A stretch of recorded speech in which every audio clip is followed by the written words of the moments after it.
What's up, guys? Welcome to Frank's Media and Reviews. Today, we are talking all about the 80s within the horror genre.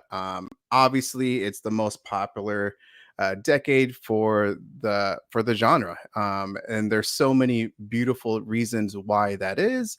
But instead of just hearing me talk about the 80s, I definitely wanted to bring some wonderful guests, some that I have been on other people's channel and some new ones as well. So thank you guys for joining. I really appreciate it. Let's just get the show started, guys. So the first guest I have on every damn week, I swear. Oh, also, before I forget, typical YouTube stuff like subscribe, blah, blah, blah, blah, blah. But more importantly, everyone's link to their YouTube channels is down in the comment section. So thank you, Ryan. I greatly appreciate it. So my first guest, like I said, is almost here every damn week. You guys know his name is John from Let's Talk Entertainment Media. What's up, guys? Always glad to be here, Frank. Thanks for always having me on every week. I'm always happy to join the show and do the live stream with you, man. Yeah, thank you. I really appreciate it for you always to have availability. So thank you. Next is a first time guest and hopefully many more to come. This man is so smooth. His name is KB, loves movies. KB, what's going on, buddy? What's going on, everyone? I'm ready for this. I am so ready for this. Awesome. Hell yeah. Next guest is I've been on his channel and he's a badass man. His name is Davey Deathray. What's happening, everyone? Thanks so much for having me, Frank. Yeah, this will be fun. I'm always thinking about 80s movies, so it's nice to get to talk about them. So hell yeah, pumped. Hell yeah. And also my last guest is he's damn funny. He's so damn funny. Check out his videos of like Beetlejuice, The Crow, the new one. He's freaking awesome. It's Cody from Dude Who Loves Movies. Thank you for having me. I'm excited to be here, guys. Yeah, thank you, sir. Thank you. And thanks for that intro. That was very nice. No problem. I just tell the truth, man. So now you have to live up to it, Cody. Like, you better be really funny, dude. Like, people, puts a little bit of pressure on you. I told him earlier today. I kept trying to back out. I was like, hey, you better have one hell of a good intro. I'm out of here. I know how to cut a promo, and I'm never coming back. So, as I mentioned, is that I wanted to discuss the 80s within the horror genre because obviously it is the best, well, in my opinion, and to a lot of people, it is the best decade for the horror genre. But what I really wanted to do, before I kind of get into this topic, I'll go into the comment section, but something for you guys to think like right away is I want to take a step back and do an objective, like why is it not nostalgic wise, because a lot of us were born around that time and just have fond memories, but specifically why to you, why the 80s is the best, or definitely one of the best decades within the horror genre, or who the hell knows, maybe you think like the 90s or the 70s or whatever is better than the 80s, and I would love to hear it, that reason, because not everyone's the same. So just something to kind of think about a little bit. So let's kind of go with the comments really quick. Ryan, what's going on? Ryan, thank you again for putting up the everyone's links to their YouTube channel. I greatly appreciate it. Subscribe to these guys. And yeah, thank you. Kevin, what's going on? As you guys know, Kevin's on every damn live stream. So within the physical media, the horror content creator. So thank you, Kevin. Kevin. Yeah. Nightmare on Elm Street 3, The Fly, The Shining, Halloween 3, Friday the 13th final chapter, which is number 4. Yeah. Wonderful, beautiful picks. Oh, there we go. And hold on here. I know that guy. Yeah, yeah, he's a weirdo. What's going on, Jordan? What's happening? And then Brian, how's it going? And let's see what's going on. Adrian, what's going on? Daniel, Eli. This also, he's in a lot of people's channels as well, so he's very supportive within the Eli, yeah, he's physical amazing, media. man. Yeah. Eli's my dude. Yeah. And then Tiana, thank you for joining. Also, follow her YouTube channel as well, guys. What's up, And let's see who else. I just want to make sure I'm not missing anyone new. Mr. Smelly Potato, how's it going? What's going on? Beyond the Grave Media. So, Josh, what's going on? Joel, thank you, Joel. Joel has definitely been a supporter since day one for me, so thank you. And he's very generous. He's been giving out memberships within my channel, so thank you again, Joel. And everyone else is saying hi, so hell yeah. Liana, how's it going? Yeah, Liana, what's happening? Oh, double feature pod. Hey girls, what's going on? Yeah, happy birthday. I think I saw it was their birthdays yesterday. Oh, sweet. Oh, happy birthday, ladies. Yeah. I watch it wasn't I just Yeah, you just made that up. No. Oh yeah, I'm pretty sure I saw somebody say it's their birthday. Oh, well, guess what? Now it's their birthday. We made it their birthday. Yeah, exactly. And then let's see. I just want to make sure anyone else knew. Okay, so guys, yeah, let's just kind of get into it. I want to know from you guys. Take it back objectively, like, why do you think the 80s was one of the best, or definitely a great decade for the horror genre? Like, what makes it great to you? So I'm going to start again with John, KB, Dave, and then Cody. Go from there. So John, go ahead, buddy. Well, for me, I think the 80s is the best decade for horror movies. The horror genre just took it to the next level. And it kind of was just correcting what happened in the 70s. The 70s were a lot more darker. The color palette was flatter. You know, there were more character studies. And you can argue they were overall better films. But when you get into the 80s, you know, you get the neon colors and they're over the top. I always call it the cocaine 80s because, like, some of these plots are just ridiculous and over the top. But I love all that about the 1980s, and it carried over into the horror genre. You even get just the iconic characters, and the slasher genre took off. So for me, there's just no decade better for horror than the 1980s. KB. Well, a couple of things. For me, one, it's when those were my teenage years. I was born in 70, so I grew up in the 80s. Two, it was also the advent of what many of us consider to be like the classics, as far as not only the movies, but the people behind the scenes.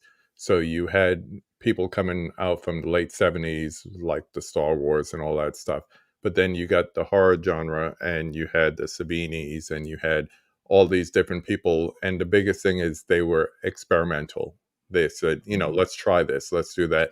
And it was before the age of CGI taking over practical effects. So anything that they put into, whether it was a squib or prosthetic, whatever, you know, they really put their effort into it. You know, sometimes it was over the top, but that came to be synonymous with things like slashers. And I'd also say three, they took the most risk as far as movie making. So whereas you could just look at the slasher genre and say, you know, you got your icons, but then you got your lower budget slashers, and none of them were the same. And I think today we play it too safe. If it's not a guaranteed hit, adaptation, sequel, whatever, people aren't taking risk. So even the movies that were just like everything else were still different enough to stand on their own. So, and video stores, I'll add that in. That's also a big influence. The advent of video stores and teenagers such as myself walking in and, you know, looking for what's new on a Friday night, but not finding it. So then you would pick up, what's this, you know, this Day of the Dead movie or whatever the case may be. just to check it out and just to have something to take home and have with your pizza on a Friday night. So I think those are the elements that did it for me. And yeah, I definitely agree. 80s, especially 80s slashers, are my favorite. Just really quick, Joel, thank you so much for the gifted membership. I don't know who that went to. It doesn't say here on StreamYard, so I have no idea, but congrats. Oh my to God, it whomever. went to me, you guys. I swear it's not rigged. It went to Davy Deathray out there. Thank you so much, Joel. Really appreciate you. So thank you, Joel. Appreciate it. You can slip him some little bit of money then there, Dave. Yeah. So anyway, so Dave, what's up? How about you? Yeah, I mean, I think the 80s is probably the best decade in horror. It'll be interesting to see like what the 2020s look like once they're all finished, because I think it's been a really strong decade so far, and like similar to the 80s, like kind of diverse in nature of like the kind of subgenres that we're seeing in horror. Like we're kind of like this year we've gotten like a little bit of something for everybody, I feel like, with the genre, which is really cool. And we're not even done. Like we've got Terrifier 3 coming out, Nosferatu hitting us here in December, so it'll be even more full. But I think the 80s, like I always think about like horror and punk rock being like really similar to each other, and what's kind of funny is the timelines sort of match up with them as well. Like you've got this kind of advent in the 70s. I mean, you can make the argument that like there were horror elements in film and even punk rock elements in music back in the 60s, in the late 60s, but I'd say like the 70s is when it really kind of kicked off. It was dangerous. It wasn't really, you didn't see it in the establishment or hear it on the radio very much. And then the 80s is when it kind of opened up. It became a little bit more accessible, but also was able to push it a little bit further. I think here in the States, like the 80s was like the decade of decadence. That was just like everything was done, you know, to the nines. So I feel like horror, like just, you know, tried to get away with a little bit more as the decade went. Of course, the MPAA had its way with a couple of our favorite franchises, but other franchises, you know, got away clean. And I think that there's something about, especially for people in our age groups, like there's something, you know, especially I'm an 82 baby. So there was something taboo about going back and like watching some of those movies. It was really exciting to watch something that like felt dangerous. And yeah, I mean, the ladies were hot, the movies were really fun, and there was a bunch of blood, butts, and boobs, and like what the hell's not to like about 80s horror? I mean, I'd be crazy to say it isn't the best decade in the genre. The 3 B's, I love it. There it is. There it is. Cody, what about you, buddy? So I was not around very long in the 80s. I was born in like the middle of 88. So in the early 90s, my grandma owned a grocery store, and she had a movie rental section in that grocery store. And man, I would stare at the Child's Play 2 like VHS. Like I was like 2-3 years old. I would just stare at it all day long, every day. And I would get to rent these movies as a very young kid. And a lot of these movies, since they were, you know, they came out in the 80s. So in the 90s, when I'm watching TV, like, you know, USA on a Friday night, they were showing Friday the 13th Part 3. They were, you know, like Friday 13th, they would have a marathon of these movies, and I was like, well, like they were awesome. And for a kid watching this, you felt like it was like you're not supposed to be watching it. Well, I wasn't supposed to be watching it, but it was just like it was like dangerous, but like a fun dangerous, and like it just. Even the 90s, like I do like 90s horror, but the 80s, it's where it's like they're like, let's do whatever we want. And then as they progressed, they were kind of like, okay, well, we can't do that. We can't do this. Because even like in the 90s, like 80s horror wasn't cool. Like I feel like horror became mainstream cool when like The Walking Dead started hitting, like in like the 2010s. And now we're going back to those movies and we're just like, man, those were some good golden times. And we kind of took them for granted. And I just love them because they're like, it doesn't have to make sense. Just make it fun. You know, and that's what I miss. Movies you're supposed to go to the movies to have fun, get away from reality. And sometimes I feel like people forget that, especially like critics and people who are watching movies. They forget, like I hate when people are like, you know, that movie's not realistic, but then their favorite movie is The Avengers. So I'm just like, well, like, you know, it's like, all right.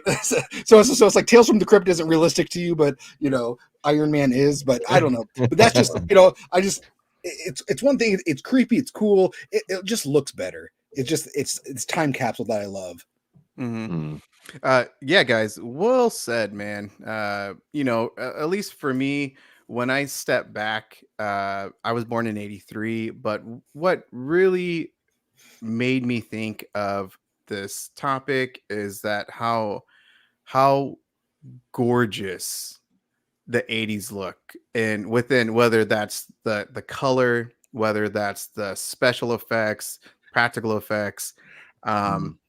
They didn't have majority of the films didn't have a huge budget, so you can tell the hard work, the passion that the people who made those films had. And I mean, damn, I mean, there's just so many great movies that have wonderful practical effects that just look so real. Mhm. And that's one of the other things too, is that how, as time went on, these effects just got kind of, I don't know, shittier, but they just not as realistic, I would say. They were dependent on those special effects, those computer effects, instead of like the real physical effects. As KB has mentioned, Tom Savini. I mean, we talked about it earlier. Day of the Dead. That man has worked on so Mhm. many famous movies that they all look so damn good. And so he has his hands on so many classics as well. But just yeah, what another thing too is that the fun. The 80's had fun freaking movies, man. I mean, you can go year after year after year of just fun horror movies that you're in it for the 3 B's, as Davey mentioned, but just to have a damn good time. And that's, to Yeah. me, what made the 80's so popular, at least how they are now, is they're fun movies with freaking phenomenal effects, with beautiful women, gore, and the horror itself, because I think it went darker and darker and darker within some of the movies. And then also it just went a little bit of sillier as well. So yeah, we'll definitely touch upon them as well. But guys, yeah, thank you so much for having those great opinions about the 80's for sure. I have to talk about it just really quick because damn it, it is Halloween, spooky season. Who is your favorite villain that's in the 80's? So I'm first, right? Yeah, So John. Yeah. I mean, it's got to be Freddy Krueger for me. He just took it to the next level for me, because like you had Michael Myers, he was the big one coming out of the 1970s. Then you had Jason, but Freddy, the thing he could do that was different is he could talk. He wasn't played by a stuntman; he was played by an actor. He's played by Robert Englund, and his character through the 1980s, he evolved so much to where he became as popular as, like, you could argue, like a Star Wars character. People recognize Freddy Krueger, and you could do a lot more with him. And he haunts your dreams. The other guys, they had a little bit of similarities to them, where they're just stalking you, killing you. But Freddy, you couldn't go to sleep. How are you going to escape that? So for me, it's Mhm. always going to be Freddy. KB, what about you, buddy? I'm with the man. I'm wearing the shirt right here. Yeah. Love it, KB. You have to understand. It's like I was like partially into slashers when Nightmare came out, so I'd seen Friday the 13th Part 2, then Part 1. Don't ask, and Jason and all that stuff. Michael Myers, and then when that came out, and then I found out that it was based on kind of like a real life story with these kids just dying in their sleep mysteriously. So now you had the basis that I think people run from when they go to horror movies is, like Cody said before, escapism. This can't really happen. But now people are really dying. So now you put this character around it, and we see the transition from evil to almost iconic and kind of like a caricature of himself, back to New Nightmare, where it's real evil now. So I just love Freddy. Charismatic, still evil, even as a human. So there's so much to his character. There's layers. We get another Michael Myers story. We get the shape, blah blah blah. Jason, same thing. But when you think of the iconic villains and characters, especially slashers, yeah, he's got to be up there for me. Mm-hmm. Davey. Michael is like my boy, but in the 80s, I don't think he really had the best films, I would say. Like, I really like Halloween 2. Halloween 4 is kind of a mixed bag for me because of the portrayal. Halloween 5, the less said about it, the better. And so, I mean, I would probably say Jason Voorhees if we're talking strictly 80s, because I do love all the different looks. The soggy Jason and Takes Manhattan, whatever. But the way that Richard Brooker and Ted White and CJ Graham look, particularly those three, are really, really strong performances. And even if Jason doesn't talk, I still get a little bit of personality from him. And those movies are just, to me, even though Friday the 13th isn't my favorite slasher franchise, I think it's probably the most fun. It's like a total roller coaster ride. So I'm gonna go with Jason Voorhees for 500, Frank. Nice. Love it. Cody. So when it comes to slashers, there's no question. I think the king of slashers is Freddy Krueger, and then you got like Jason and Michael battling it out for number 2. But they're not my favorite. My favorite. My favorite is Chucky. It's just, he was terrifying to me as a kid, but in such a great way. And, he's still going strong. He still has continuity in his franchise. It may be all over the place, but it's still there. And it's, the same people are still in it. Like, they're still connected. Like, the writer of all of them has been there since day one. So for 36 years, they've been rocking Chucky. And that's very, very rare for something that has, 8 movies and three seasons. Mm-hmm. Yeah. Continuity. Yeah, for sure. Because they just canceled the series. Yeah, right? Yeah. Rest in peace. He'll be back, man. Oh yeah, never goes away. Because they started writing a new movie like earlier this year, so he'll be back soon. Oh, what? Really? Yeah, they started writing a movie earlier this year. But the thing that sucks is that Brad Dourif, he is phenomenal. Like he is Chucky. He's the voice of Chucky. Nobody else can do that, and he's getting older. And when they do something like this, it takes the movie probably won't come out for another 5 years. So with the TV show, at least we were getting Brad Dourif at his best. Or like, I don't know, in season 3 he came back as Charles Lee Ray, and it was just, there was like a scene, it was iconic when it was like the good guy doll with him, like they had a conversation together, and it was just like, as a kid who grew up loving Chucky, it was like one of the best scenes I've ever seen in the Child's Play franchise to me. Maybe they could use AI to capture his voice. They could probably do that. No, I'm serious. In 5 years from now, they could have him saying a bunch of words in the alphabet and take that and make Chucky all AI, just to have the original voice. Yeah, I feel like, I don't know, because AI, I'm talking about AI now, because AI now, it sounds a little robotic sometimes. So it's like, I feel like you just want to get that. But, if he signed off on it, I'd be all for it. But if he doesn't, then Then just have Mark Hamill do it. Oh my God. Jesus. That movie. Holy crap. That one I had to go back and give it another shot. I said, right away. Well, that's definitely another decade. Different decade. Yeah. But for sure. So for me, villain wise, me personally, I would say Freddy Krueger. He's the reason why I became a horror fan. First film is scary as fuck. Oh my God.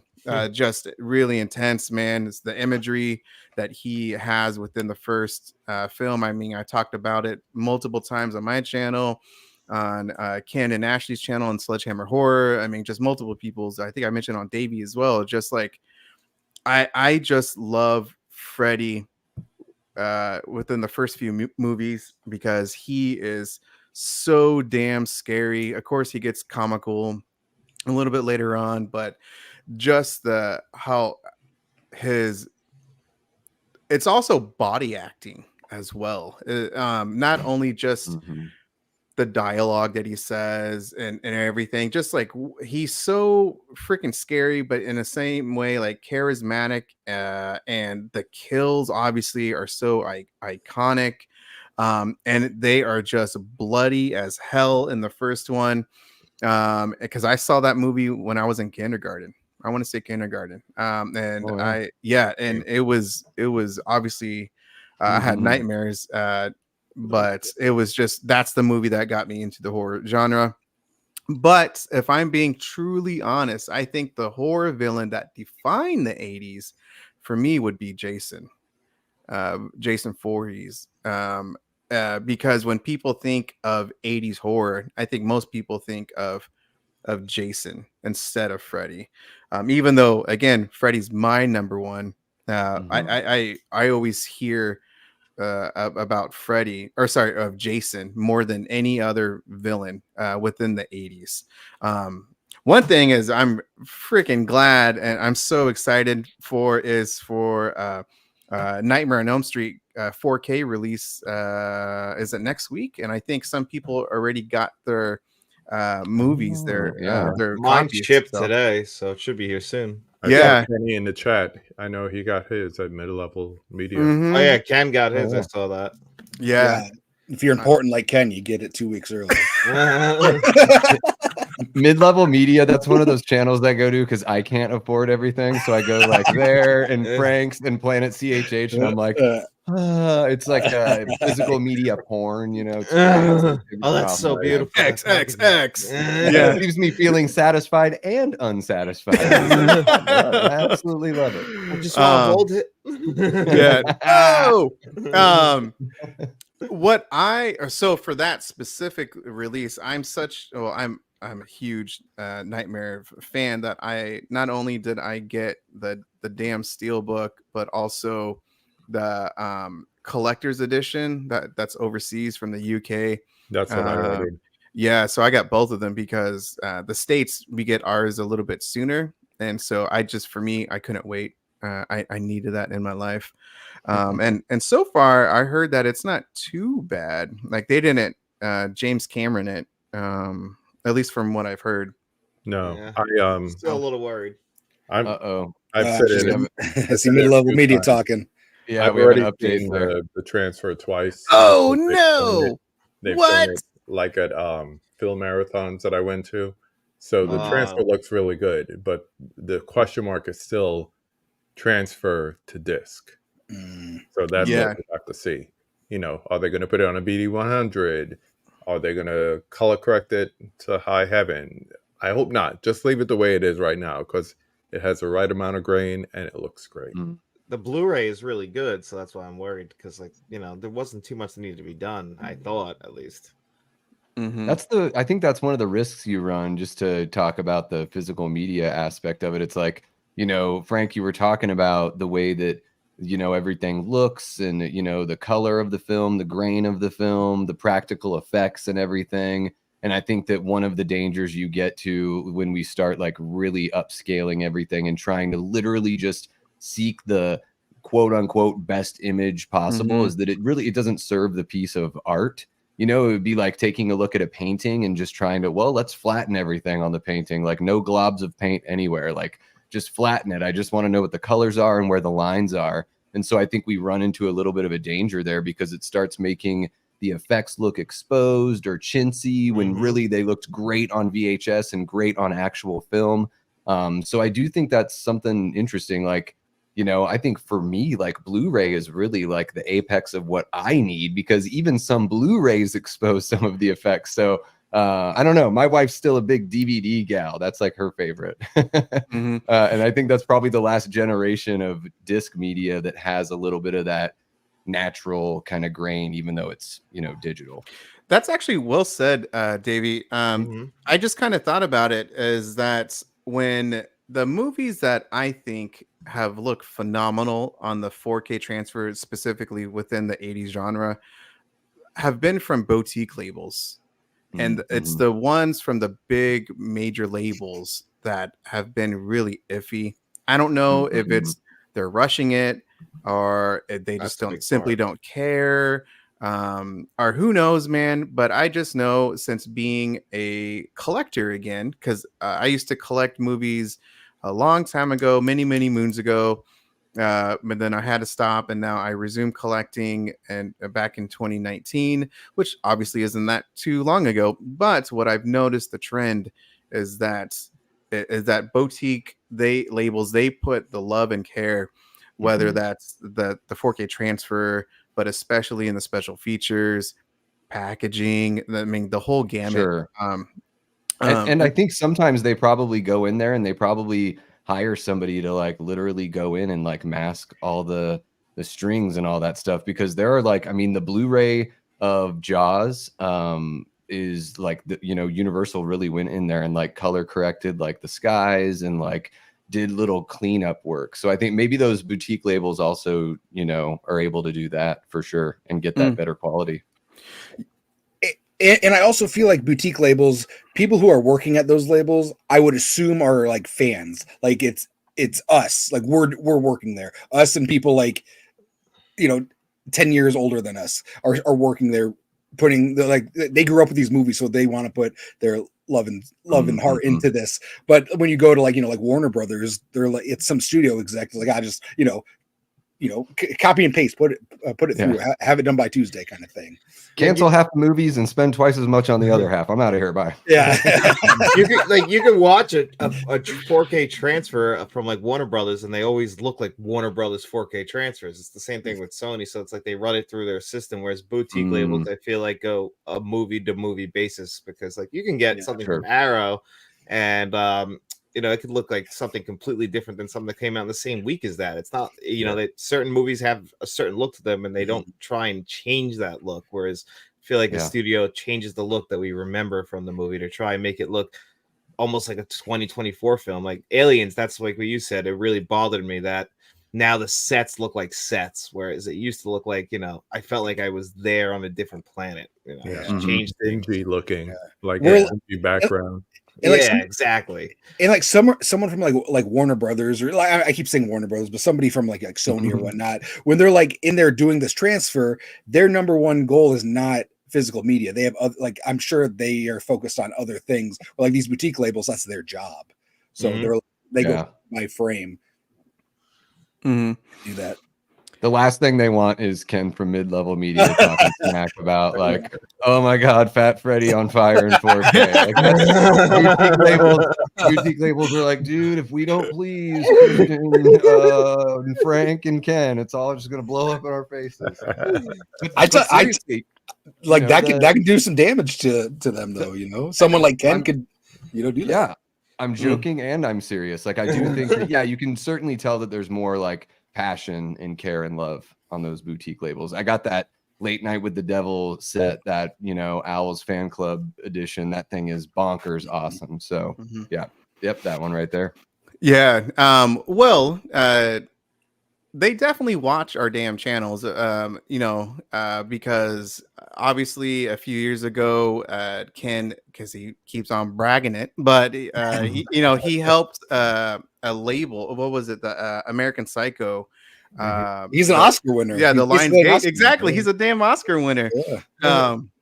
But so they do listen. Another one also is Chase, AVA Pop Culture. He mentioned how in one of his videos how some of the people who work in a studio or boutique label or whatever told him about how they were watching his channel, and just they look at the comments as well.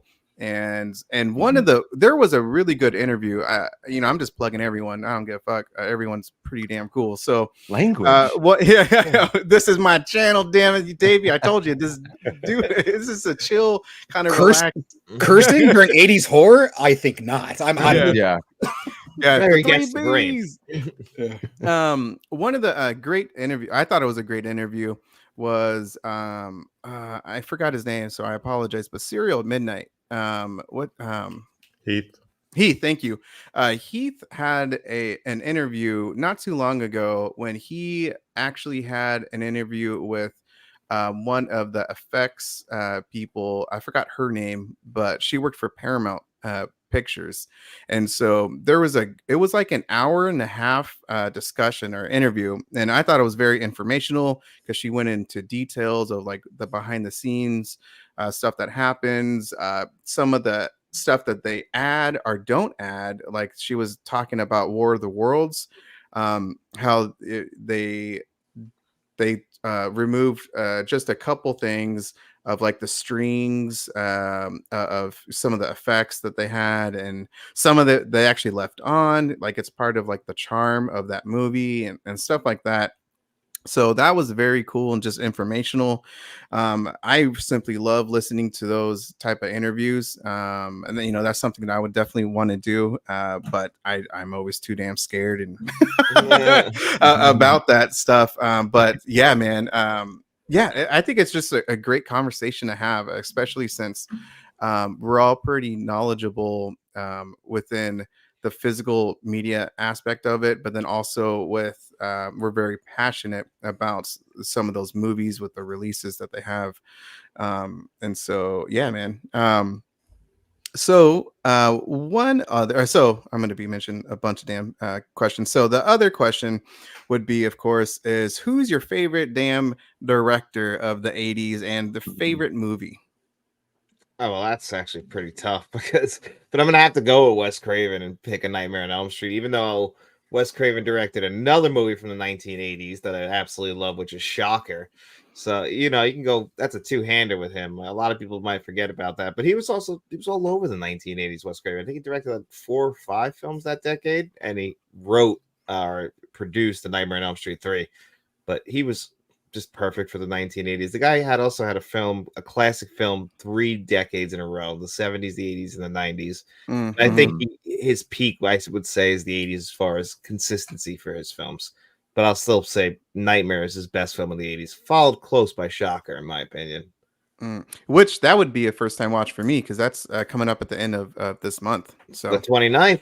yeah, and I'm excited to watch that. Shocker's fun. Is it? Yeah. Yeah.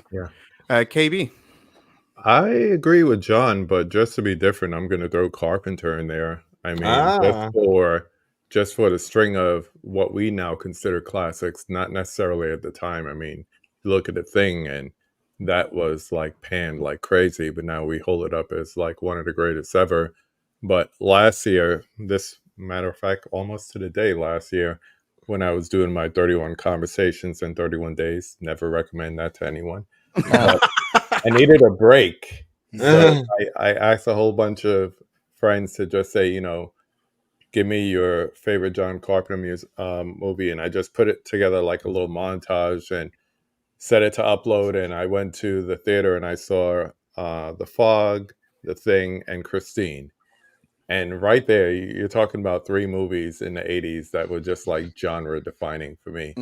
So I mean, whether you look at it then or you look at it now, it's really great to see all 3 of them on a big screen. I could watch it here at home, but it's always a different experience when you watch it in the theater. So just to be different, but I totally concur with you, John. But just to be different, I'll throw Carpenter out there.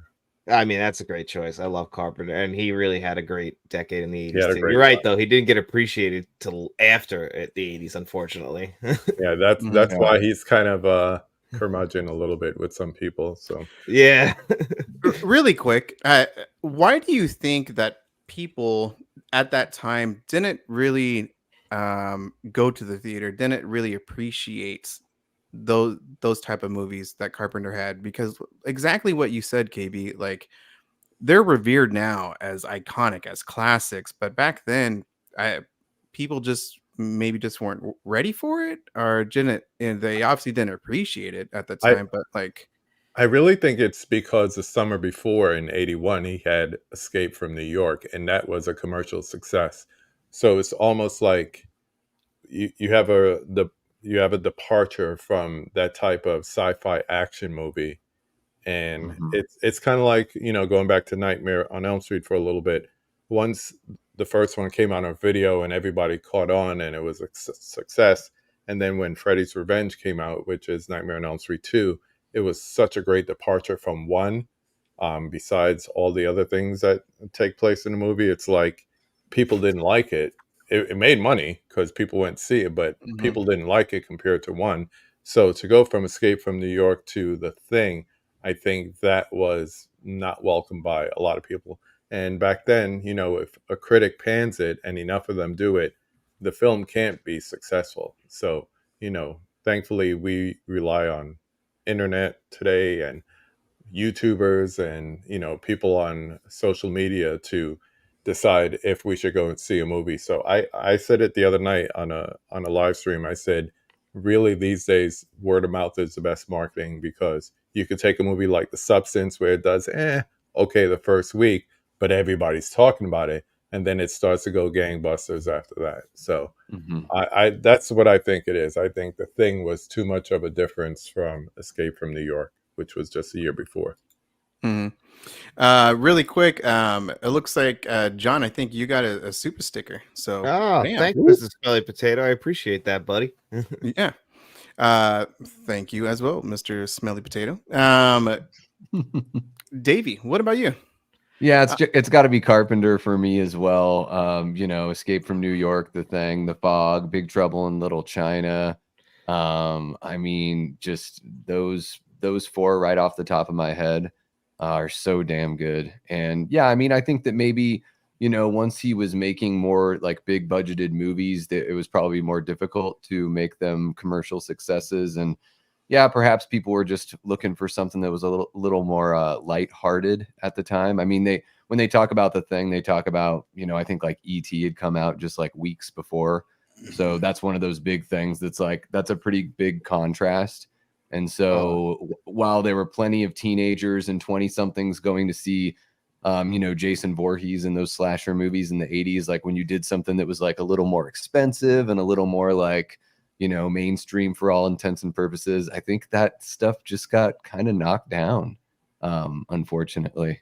It's really too bad. Those movies are all like, you know, anytime John Carpenter is with Kurt Russell, like I'm going to watch it. Like, I don't care what the hell it is. It could be a one-man show called Kurt Russell, and I'd watch it as long as it had John Carpenter's name above the title. John Carpenter's Kurt Russell. Exactly. Yeah. And he's like, what the hell's going on here? Did you guys see Elvis? I saw that once years ago. I've not seen Elvis. No. Definitely recommend it, man. Yeah, I watched it a few months ago, and I was surprised how good Kurt Russell was as Elvis. Yeah. Hell yeah. Cody, what about you? So I got to go John Carpenter. I think he owned the 80s just overall, with banger after banger, especially now. They're all classics. Like, people will go crazy for it. Like, if they had a John Carpenter box set, it would fly off the shelves. People, you know, everything he did in the 80s, people love now. It's just a shame that he didn't get his props when it happened. Yeah. You know, that's how I feel about a lot of these actors who were in these horror you know, like some of these people, like say they were in Friday 13th Part 4, and they, like, you know, the 80s and the 90s and the early 2000s, people were just like, oh, like they kind of made fun of those people. And now they're like, have lines going out the door to meet them at like cons. Or some people don't want to even do cons. They show up to a con, they're like, wait, people like this now? Like, it's got to be weird to them, being like, they try to hide from it for so long, and now it's like, no, this is really cool. Like, you know, you thinking you did something bad for like 20 years, and all of a sudden, like, no, this is the greatest thing ever, and it's getting light and new audiences. So I think that's really cool. But there is one director I wish would have done a horror movie, and it's Walter Hill. Just because, dude, I will put in a movie, and I'm like, man, I really like this. Who is that? Look for it. 9 times out of 10, it's Walter Hill. So like, he's like he's not a new director to me, but he's somebody I'm really paying attention to. And I'm like, man, I wish he would have done an 80s horror movie. He may have, but I think it would have been cool to see him do something like that. His movies did look kind of like horror movies, like Streets of Fire and The Warriors. Oh yeah. Well, and he did Tales from the Crypt episodes, and I think he was one of the producers there as well. So he certainly got like the touch for it, for sure. For sure. I didn't know about that. Yeah. Yeah. Walter Hill was one of the 3, right? From Tales from Tales from the Crypt. Like Walter Hill, Joel Silver and yeah, Robert Richard Zemeckis. Donner, Richard Robert Donner, Zemeckis. Zemeckis. Yeah, I think there's like 5 producers, Yeah. and then Hill wrote and wrote screenplays and directed some of them as well. I pulled up the wiki from 80 to 88. The Fog, Escape from New York, The Thing, Christine, Starman, Big Trouble in Little China, Prince of Darkness, and then They Live. Come on. Yeah. All right, I was wrong. Carpenter wins. Yeah, That's insane. That's insane. He doesn't miss that whole time. And then he ended the 80s with the Chevy Chase movie. No, Return of the Invisible Man. He wanted to go out with a bang. Oh man, and boy did he! Holy shit! Yeah, no. Just really quick, Ken made a good comment with that. If you guys haven't seen Southern Comfort, check that movie out, man, because there's some disturbing scenes and just situations that happen in that movie. There's a 4K release from Vinegar Syndrome. That's how I actually saw it, was for the first time for that. But oh my gosh, that's really early 80s, right? 81. Yeah. 81, yeah. I want to see it, especially after I saw that it was Walter Hill. Yeah, highly recommend. I love that he's got the most normal name. Like, I know. Walter Hill. I'm John Smith. Yeah. For me, I think you guys already said is John Damn Carpenter. You can't, man. KB, you already mentioned the list of movies that he did. I mean, that right there is just iconic. He literally did not have to do another movie outside of that. Unfortunately, some of the like The Ward is pretty bad, and some of his later movies. His last movie, thank God. Yeah, they can't all be hits, right? Yeah, unfortunately, but specifically for the 80s, they're just so memorable. It just encapsulates like just the 80s itself. I mean, just oh my god, like Big Trouble in Little China. I mean, I don't know if that's really a horror movie. I don't think it is. However, it does have some good imagery of like one of the ninjas. They blow up. He gets real big. I remember seeing that as a kid. I was like, oh my god, that person. So and then he explodes and just I mean, The Fog is so damn good, man. Oh my god, just chilling and atmospheric and shoot, man. Yeah, so John Carpenter, without a doubt. I mean, I already did like my what it was, I don't know what the hell was it, 25 movies of all time, and I think 2 out of the 5 were from John Carpenter. Damn. The Thing, and like I love Halloween. It's like some if I'm being blunt, it's like like a basic bitch type of answer for Halloween. Like traditionally, what the hell do you watch? Without a doubt, I don't miss Halloween, The Thing. Those I always watch during this time, and then I fucking watch The Thing again later on when it's winter. I mean, you got to. It's a winter horror movie. It is. Yeah. Well, and the thing about Carpenter too is like I respect him even more because he also writes. He also does the music. And as a filmmaker or myself, like you really respect something like that, where it's like, okay, this guy can do it all. If he's by himself, he can get the job done. Yeah, it's pretty unique. Low budget. Yeah. I can't think of any other director out there that writes the music as well as directs the piece. He doesn't do it in every single movie, but for most of them. And that's like pretty damn unique and really cool for the director to control like the audio and the visual, It's funny. I've been listening to his Essentials playlist on Apple Music the last few days. Just it's amazing how many great tracks he made just on all of his scores. It's incredible. Oh yeah. Yeah, it really is, man. Top notch.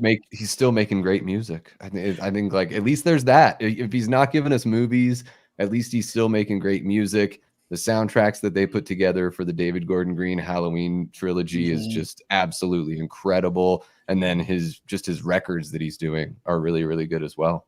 So yeah, man, let's just actually kind of dig into it. Top 5 horror movies.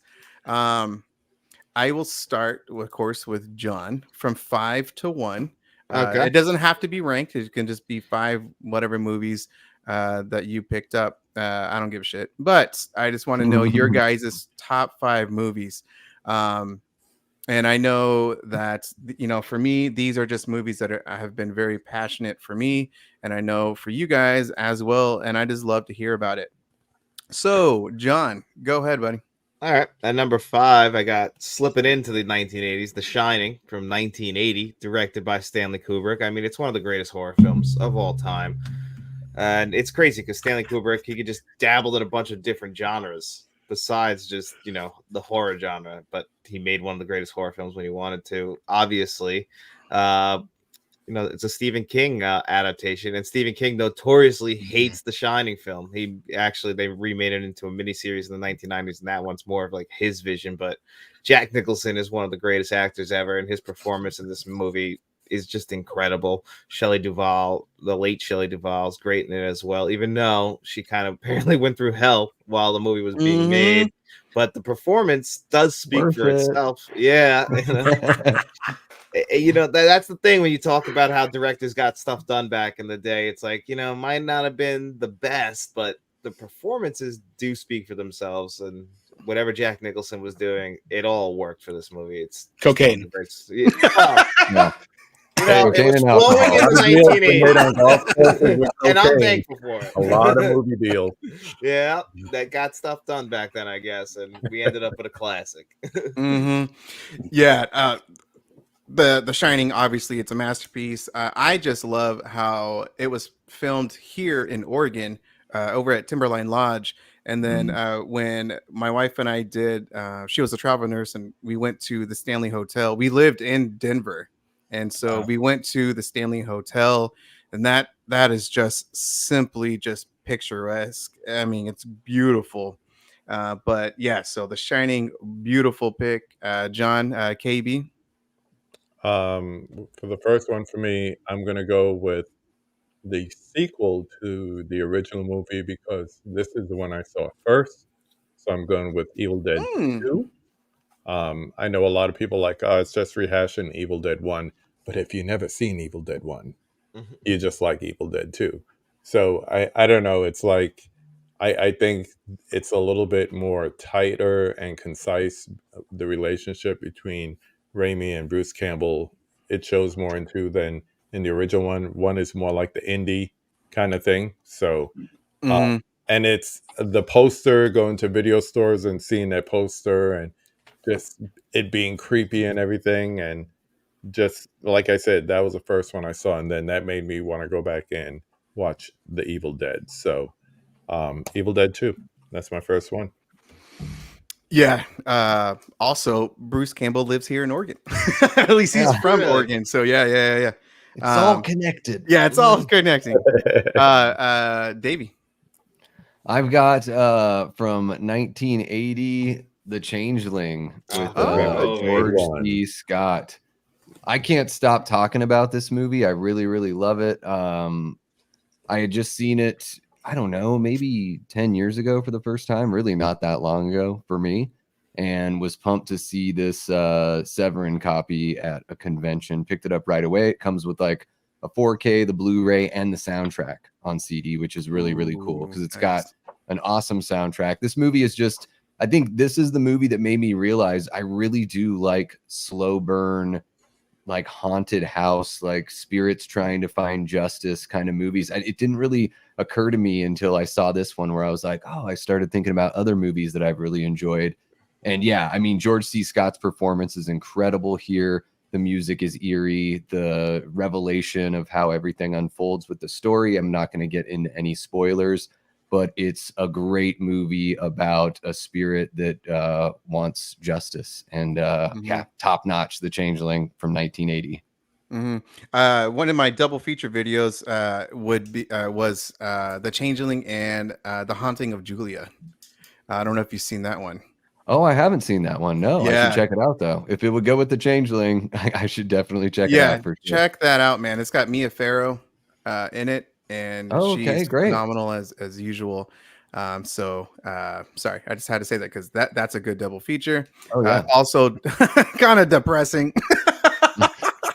Well, and I think like when I watched like Ty West's early movies, like The Innkeepers and House of the Devil, and then I saw The Changeling after seeing those movies, I was like, oh, that it seems to me like that's where maybe some of the inspiration came from for this style of filmmaking and just like the slow burn qualities of it.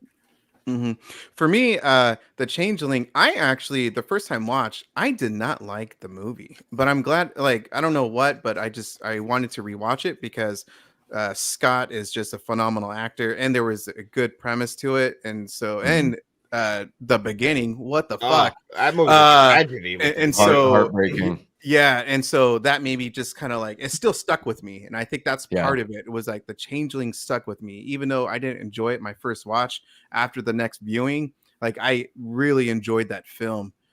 So yeah, I just have to throw that in. Cody, Yeah, so I don't have the physical media with me right now, but I thought I'd bring something cool. Sleepaway Oh, Camp. damn. Nice. My Sleepaway Camp poster. Who the hell signed? Oh, what? Melissa? Yeah, Felissa, and then I have I forgot who else. I can't read her name, but she's there. She was like she was like the bully. Mm, Oh, okay, yeah. yeah. But yeah, It's a beautiful poster. I know. I think that this movie has the best quote and comeback ever. The eat shit or the eat shit and die is like, how about you eat shit and live? It's like that's the coolest thing you could ever see, like the coolest comeback ever. But yeah, like I think that like that's my favorite summer camp horror movie, and summer camp horror was top notch in the 80s, and it was so cheesy. And you guys were talking about how like 4Ks can ruin like some of the footage where like when you watch the Blu-ray, you know, when they're showing her in the dark, you can see what's his name actually standing in for her. So you're like, oh well, there's the killer right there. It's blah blah blah, and then it's not because it's lit up. It's supposed to be in, you know, on VHS and DVD. It's dark, but when you see it on Blu-ray, it's lit up and you can see the stand-in and you can see, you know, Ricky. You know, you're like, oh okay, so that's hilarious. Yeah. This has the same problem. You could see Michael hiding in the back of the hallway where it's dark. Oh yeah, he steps out. You can see it. Wow. But yeah, it's a favorite of mine. Yeah, great pick. That's iconic, top 3 or 5 best endings to like a twist of any horror movie that has ever been created. But yeah, what the hell was I gonna do? My number 5 would be I actually just did a watch party, and that's American Werewolf in London. I was scared shitless, man. When I saw this as a kid, the transformation looks so realistic. It's very atmospheric. Of course, there's some comedic scenes, little lighthearted moments in it, which I think is a perfect blend because the movie is it's pretty dark, man. And the reasoning why, you know, what he has to do, you know, and just oh my gosh. So yeah, that would be my number 5. You know, and plus that damn movie won an Oscar for special effects as well. Deserved. Yeah, exactly. I think was it the first year that they had that category too? I think there's something. I think there's extra little trivia there. I think that was the first year that they had that special effects category. I don't know for sure. I'm going to trust you on that. But I do also know, of course, like the Howling. Don't fact check me. I'm doing it. Don't cut my mic. Don't fact check me. You said there'd be no fact checking. Yeah. I was told that you were just going to take everything I said as truth. We agreed on that before. Yeah, exactly. I'm out of here, Frank. I was to understand that. John, number 4. All right. My number 4 is one I actually already watched this season, Halloween 3, Season of the Witch. I mean, it is my favorite Halloween movie. I can't lie. I love this movie so much. I mean, the premise, I get it. It's a little bit cheesy, but weren't the 80s cheesy? And this one has one of the cheesier premises you can imagine. I mean, Stonehenge is a big part of the plot, but still, you know, you get just the silver shamrock masks. They're iconic to this point. if I ever get enough money, I want to get that like tattooed on my body, those 3 masks. I love the look of it. And this 4K Blu-ray from Scream Factory, I think really enhances the film. Whereas sometimes I've said it here where I feel like it takes away from the movie. I think that everything they did on this 4K Blu-ray actually helps to add to the movie and actually make it overall better film. Mm-hmm. Yeah, like the colors of the masks and everything pop better. Oh, so much better. That it just looks so much more vivid, the colors. It's got a great soundtrack. It looks really good. Like Dean Cundy's still behind the camera. Oh yeah. You know, Tom Atkins' mustache. I'd be remiss if I didn't mention that. God. The guy if I could get a tattoo, I would get Tom Atkins' back tattooed on my back, because what a back. What a back. I mean, this guy all over town, man. He's just got them all on the hook. And what's great is they're all sort of into it. It doesn't come off creepy, because everyone's like, oh yeah, he's so charming. It's gonna happen later. Yeah. It's great. KB, I'll be right back, guys. Okay. I cheated for this one because, well, first of all, shout out to the pack. But the question is always, what's the better vampire film? So, is it Lost Boys or is it Fright Night? I can't choose. I can't choose. So, I would say Lost Boys is the cooler film to me, the one I watch more. But Fright Night is a better vampire film. So it all depends on which category you're trying to grade it on. But to me, they go together. Not necessarily as a double feature, but good stuff either way. Yeah, you can't talk one without the other. You can't. If you talk Kiefer, you got to talk Mr. Sarandon. So you got to go back and forth. That is a tough pick. It's almost like the Lost Boys feels a little more rock and roll to me, a little more punk rock. But then Fright Night's got a little bit of that kind of Rear Window sort of vibe going on, a little Hitchcockian. Plus Tom Holland is a director, like really, I love that movie and Child's Play. Yeah, that would be a good versus battle, KB, putting those two against each other. Yeah. I mean, I wouldn't be the first one and definitely not the last, but it is a good idea. It is a good idea. Yeah, I mean, they're both iconic for a reason, to be honest with you. I mean, because they both got their I don't know if Lost Boys is more popular. That's hella tight, Cody. I don't know if it's more accessible in some ways, like the Fright Night, because that's what I saw first was the Lost Boys, and I mean that's on my damn thing. But like Fright Night for sure is what you said, KB. I think it really captures the vampire genre more. And I freaking love the story of I'm forgetting the names of the actor who kind of like the Van Helsing. Peter Vincent, something like that. I don't remember his name. But you're shaking your head, Cody. Is that it? Is that his name? I think it's Peter. Oh, okay. From Fright Night. Yeah. Yeah, because they're doing it's Roddy McDowall. Yeah, they're trying to do Peter Vincent. Yeah, exactly. Yeah, I love that, man. It's so freaking comical, but it's so damn good because it plays, of course, what you just said, Peter Vincent, like the old vampire movies. So so Davey, you just your turn. Yeah, my next up is Friday the 13th, Part 6. Jason Lives. The best one. This movie is so much damn fun. Everyone talks about how Nightmare 3 and 4 and 5 are kind of like the MTV Freddy movies. I think that this is the MTV Jason film. It's got my favorite version of Tommy. I think Tom Matthews is awesome.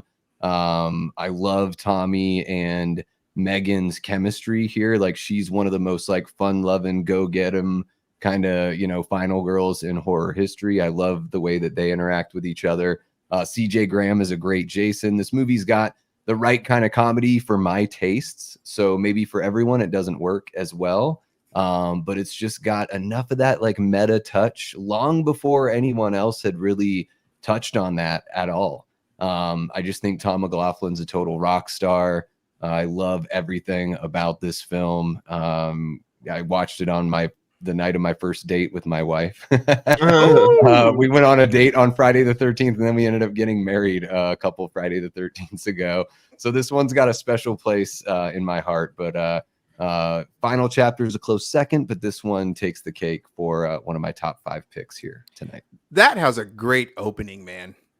Mm-hmm. Jason Lives. I Oh, loved it. God. Yeah. It's like a Universal monster movie.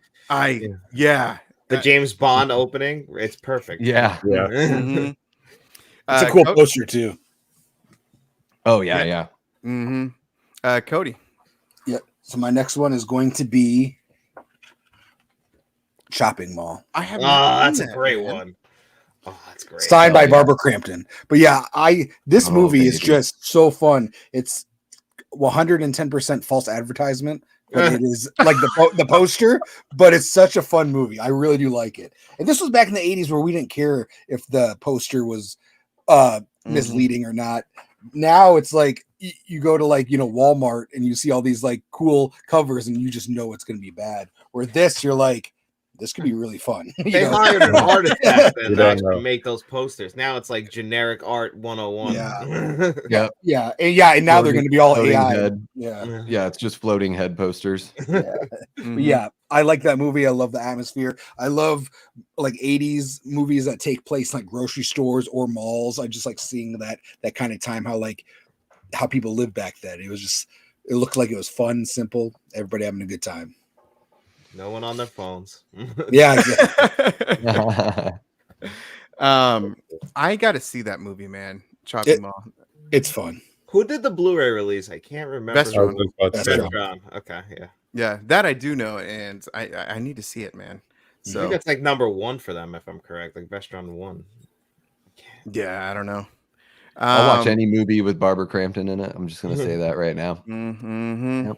Yeah, Still to this day, super hottie. It's ridiculous. Fine as wine, yeah, man. Oh my god. And a sweetheart too. Oh, absolutely. She got a little creeped out when I wanted to like rest my head on her shoulder. I'm like, come on, Barbara. I'm not. We were at a convention. It wasn't just out in public. David's like, yeah, she got really weird when I kept knocking on her door at the hotel. Asked me to leave. Have you not read the 15 notes I just slipped under the door?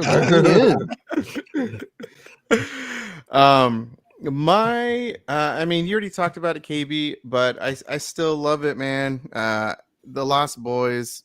It's my favorite vampire movie. It's to me, it's the perfect 80s film. And I just love it. I love the hairstyle. I love not crazy, but the saxophone player, how cheesy that is. I love everything about it. And yeah, to me, Kiefer Sutherland is my favorite vampire. Follow up with Fright Night. God, what's his name? Chris Sarandon. Chris Sarandon. Yeah, I think both actors play a very charismatic vampire, but ones that that they'll fuck you up. Yeah. Very much so. Like they play at both sides, man. And I yeah. So that is. Well, and the thing about the Lost Boys and Kiefer Sutherland, most particularly, is that they're just cool. Like if I was if I was back there and looking at them, I'd be like, dude, I want to hang out with those guys. Yeah, like they know how to party.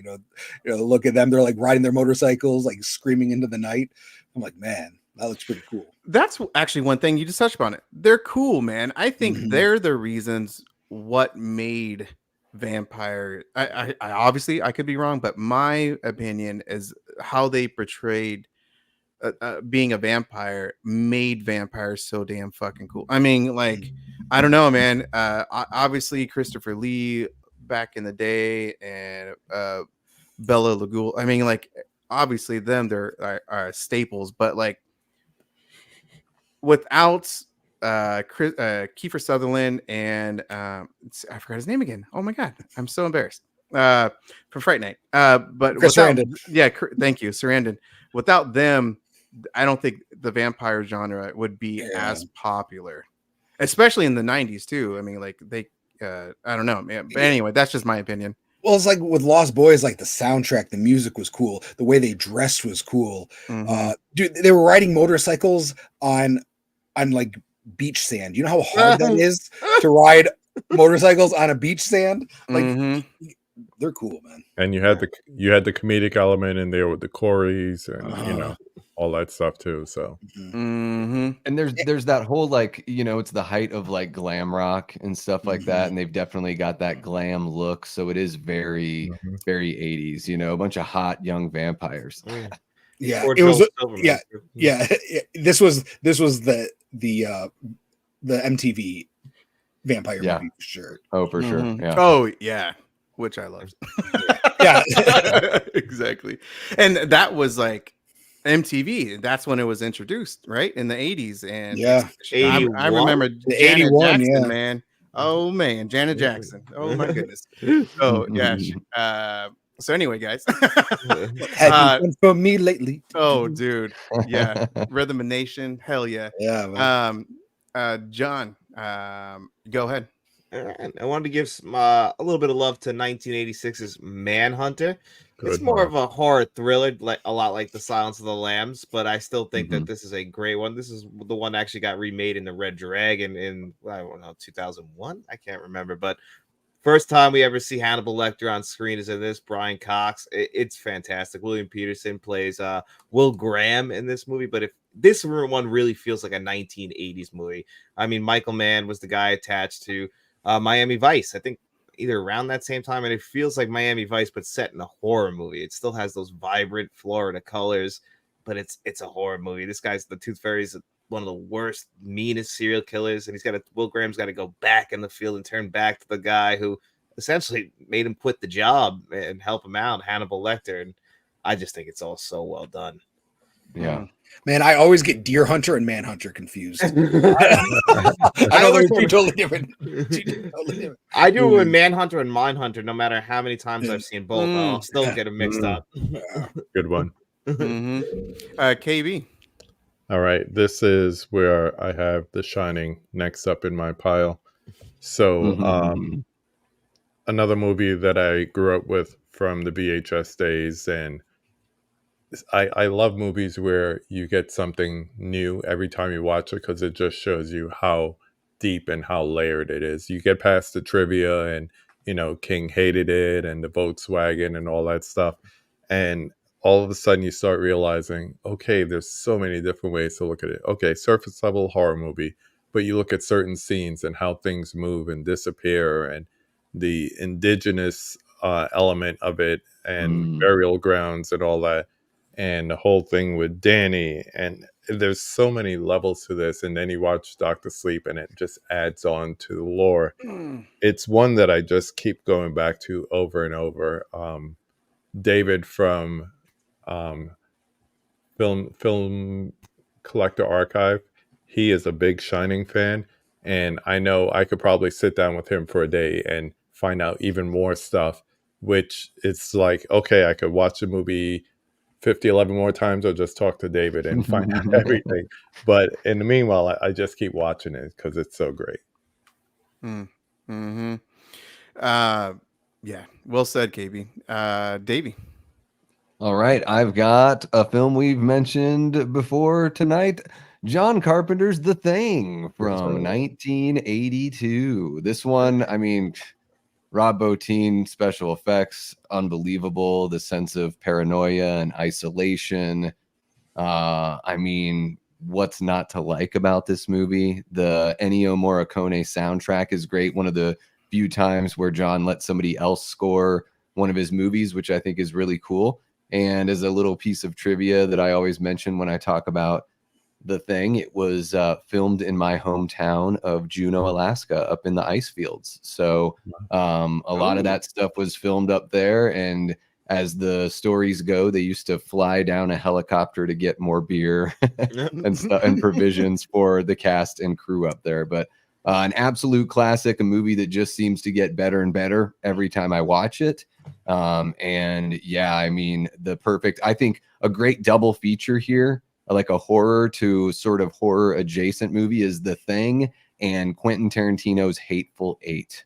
They use some of the unused music from Ennio Oh. Morricone's soundtrack is in that film. The isolation, the paranoia, all those elements are there. I mean, basically, The Hateful Eight is like Quentin Tarantino doing The Evil Dead meets The Thing meets a Western. So just wanted to throw that in there. But what a great movie. It's difficult for me to know if I like this more than Halloween or if I prefer Halloween. But the fact that I even have to ask that question is pretty remarkable. So there we go. Number 3, John Carpenter's The Thing. Cody. Yeah, so my number 3. So this is, I'm sure Davey's already mentioned this one. I'm sure he's going to be thrilled that I am bringing it up, as this is actually my favorite from the Friday the 13th franchise. And it's a movie that it was the first one I saw from the franchise, and it's just always been there. A lot of people don't like it. A lot of people think it's very boring.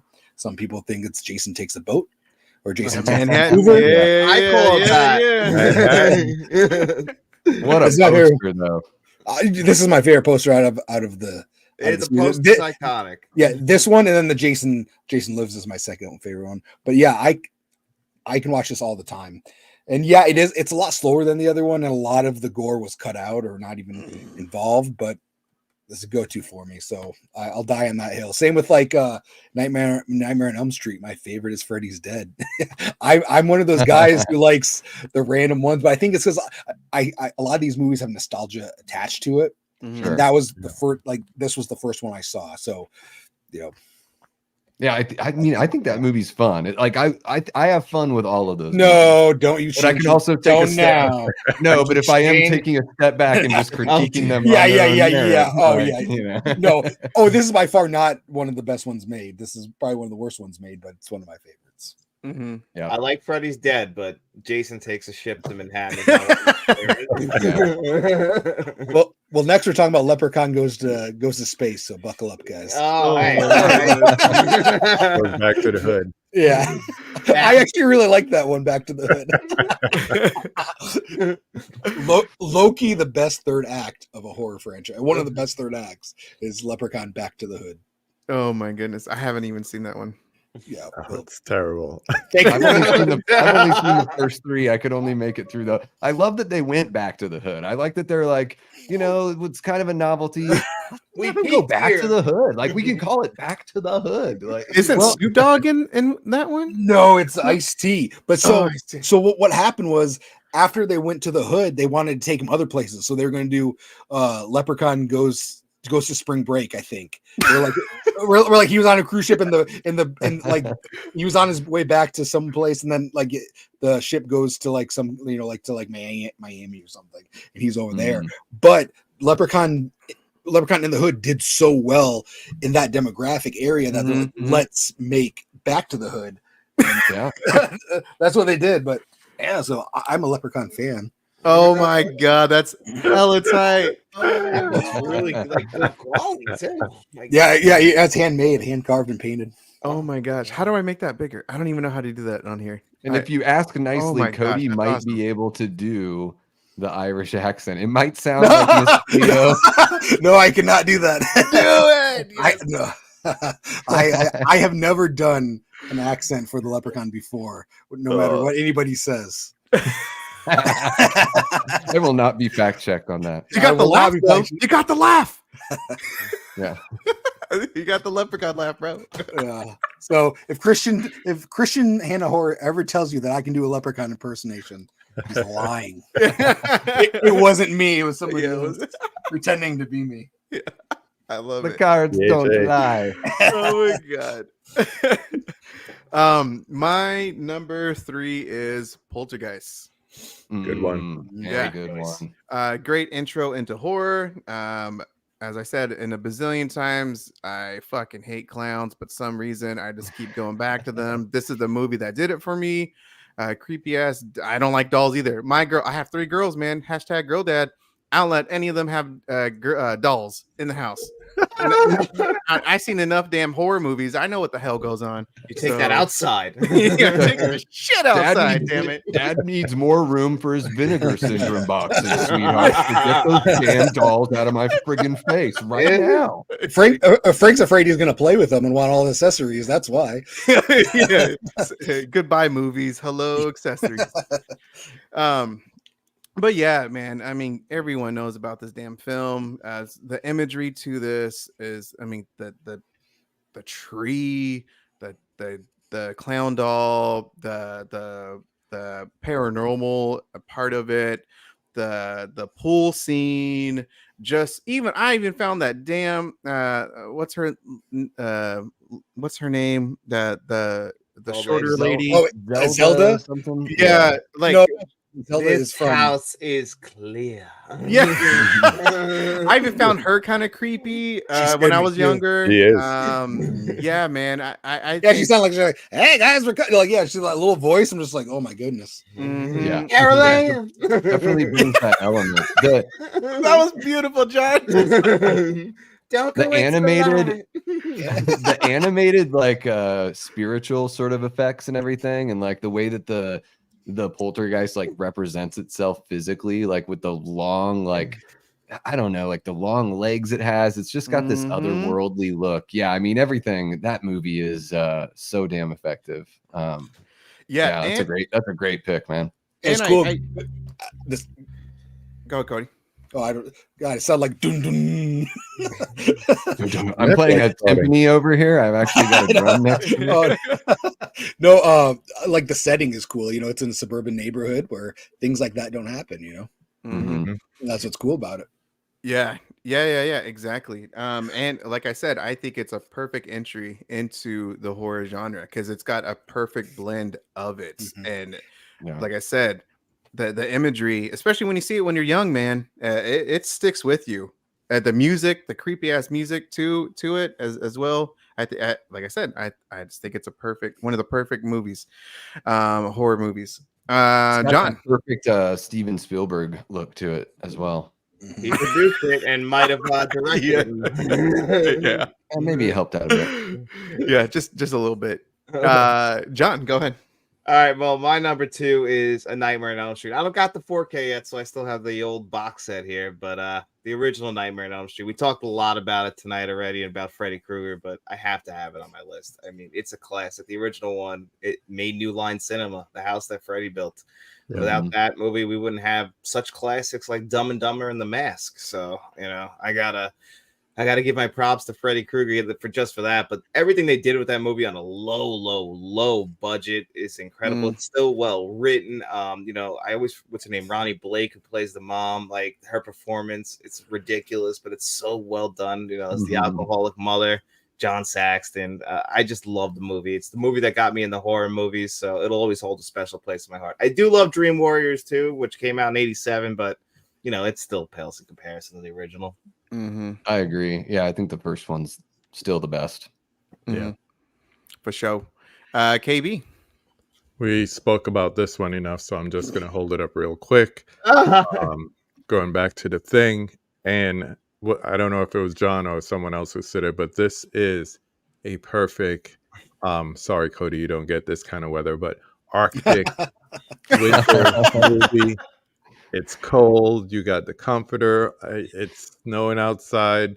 Maybe Yeah. the lady doesn't like horror movies, so something else is going on, and you're just watching the thing once again. It's a beautiful thing. It's a beautiful thing. I want to be in that setting right now. I want to be in that setting right now. So, you know, Jeez. Yeah. not that I'm having a great time with you guys, but that sounds appealing as well. I see how it is, KB. Yeah, man. JB. Don't make me go say ahead. it. I'll say, Yeah. no, I'll say, yeah, man, it's like still in the hundreds here, right? Like, I don't even know what it was today, Davey. Jeez. Yeah, today it was 100 plus. Right now it says it's 88, but probably real feel is like 90 something. You Yeah. know, Oh my 8:30 God. at night, and it's crazy. I don't Are I don't know both of how you I'm guys gonna. in Arizona? Davey and I live in the same house. He's just right there. It's just- Yeah, or- I'm in the bathroom. Yeah. I'm in the bathroom. This is my shower curtain. Shower curtain. Oh, there you go. The back of Yeah, my toilet has same area though. Yeah, same area. Hot as hell, Phoenix area. Yeah. Mm. And so my pick for number 2 is one that was sort of mentioned earlier. It is the very first Evil Dead film. I love the Evil Dead. I mean, you can tell just over my shoulder there. This film, when I first saw it, it completely changed like the way that I my like perception of like how you could make a movie. It just kind of blew the doors wide open. And to me, I say it's the most punk rock movie, like horror movie of all time, because at some points they only have like 3 or 4 people on set. They found a way to make this thing happen. They found a way to make their dream come true. Total do-it-yourself kind of attitude from the crew here. I adore that the 3 producers still have control of the property. I think that's what makes The Evil Dead one of the strongest properties out there. They're currently working on currently working on 2 more of these things right now. The possibilities are endless, but this original film for me, Evil Dead 2 was my favorite when I first watched them, but as I returned to the movies, I became obsessed almost immediately, and this one just stood out to me. Even with all of its like technical flaws because of the low budget, I just love the ambition, and everything that works so damn well for me. I fucking adore The Evil Dead. It changed my life. So there it is, number 2. So many happy accidents when you have small budgets like that, and you're just kind of out there doing it on your own. It's so much rewarding when you watch the final product. You're like, that's not exactly what I wanted, but man, we made something great. Forces your creativity, like, the low money. Yeah, I think that's what it does, is it just breeds creativity, you know, where you're just like, you've got to figure out a way to make it happen. And I think that's part of the charm, you know, at the beginning of this stream when we talked about why the 80s is the best decade of horror. I think that's a big part of it, is the charm that comes with people literally pulling themselves up by their bootstraps and just getting it done. Yeah, I think that's what, like, when it comes to like the Terminator 1 versus Terminator like Dark Fate, it's like there's just way too much story, way too much effects going on in Dark Fate, to where it's like you want that simple story that's so effective in Terminator 1. They need to go back to basis and stuff like that. Yeah. Yeah, Absolutely. and Arnold was damn terrifying. Oh yeah, Terminator. Oh man, I can't wait until that movie. 4K. Hopefully, it's not bad. Yeah, I just had to say that. So I'm gonna say this right now. You know, this isn't this one. Obviously, would be number 1. However, I'm just gonna say number 2 because I have another movie that I just simply love more. I guess it's the rewatchability factor. I enjoy it a little bit more. So, but anyway. Nightmare on Elm Street, we already talked about so damn much, but again, got me into the horror genre. Robert Englund, Wes Craven, Blood, perfect 80s. The imagery, man. Oh my god, man! Blood just shooting up in the air, and then the girl crawling on a ceiling. Just oh my god, man. This movie actually made me afraid of damn waterbeds. Made me want one. Yeah, oh my god, man. So thanks a lot, Nightmare on Elm Street. Anyway, John, go ahead. Well, my number 1, you touched on it already, is Poltergeist. I love this movie. I think this movie is a 5-star masterpiece of a film. Directed by Tobe Hooper, produced by Spielberg, but I think Spielberg had a little bit more of than just producing duties on that one. There's even that famous picture of him with the kids from Poltergeist and the kids from E.T. because they were making them at the same time. And it's just a perfect film. And that's one that kind of crushed the thing too. June of 82, you had The Thing, Poltergeist, E.T., Blade Runner, and The Wrath of Khan, like all in the same month. Like that thing never stood a chance with Spielberg behind 2 of those movies. But man, Poltergeist for me is just a masterpiece. I love it. I love the effects. I love the Jerry Goldsmith score. It's haunting. And yeah, it's kind of like an introduction to horror, but I saw it at 6 and the movie petrified me for way too long until I finally learned to love it. I think I just came to love my fear. Yeah. KB. All right. Sorry, Doubles. It's not The Innkeepers for me. We spoke about it a lot, so I'm just going to hold up the doc that goes along with it, which is the Never Sleep Again doc. So, of course, I'm talking about Nightmare on Elm Street, 4K on the way. But it's just like you were talking about the movie that got you into the genre. I think that's when I got over my childhood fear. So 84, 85. And it was like the transition, like I said, being able to go to the video store, rent what you want. From there, it went everywhere. It went Faces of Death. It went to Serpent and the Rainbow. Yeah. It went back to like, I I discovered what video nasties were, even though I was in New York City. It wasn't exactly a thing here, but you know, it's like, what, Friday the 13th over there? Yeah. Yeah. So, finding out things like that. But this was my gateway drug to the genre, and haven't looked back since, except I took a little detour in the 2000s. That's another story. I'm coming back.